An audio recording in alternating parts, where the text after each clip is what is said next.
Saudara-saudara yang terkasih dalam Yesus Kristus, salah satu kebutuhan dan kerinduan setiap orang adalah pengakuan dari orang lain.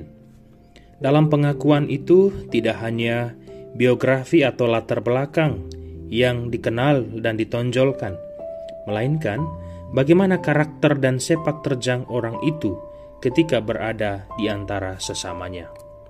Dalam perikop Injil Matius bab 16 ayat 13 sampai ayat 23, di Kaisarea Filipi, Yesus bertanya kepada para muridnya tentang pendapat orang lain dan pendapat mereka tentang dirinya. Dengan spontan para murid membeberkan pendapat orang lain tentang Yesus, bahwa Yesus seperti Yohanes Pembaptis, Elia, Yeremia, atau salah seorang dari para nabi. Sedangkan pendapat para murid tentang Yesus dijawab secara spontan oleh Petrus, bahwa Yesus adalah Mesias, Anak Allah yang hidup. Atas jawaban Petrus, Yesus kemudian menegaskan bahwa Allah Bapalah yang memungkinkan Petrus dapat mengenal Yesus sebagai Mesias.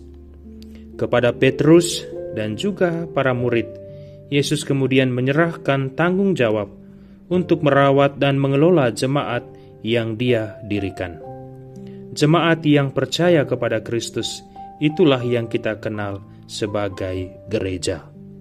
Saudara-saudara yang terkasih, tentu bagi yang bukan pengikut-pengikut Kristus, Yesus sering identik dengan tokoh agama atau seorang pembuat mujizat yang hebat. Lalu, bagaimana pendapat kita tentang Yesus itu sendiri?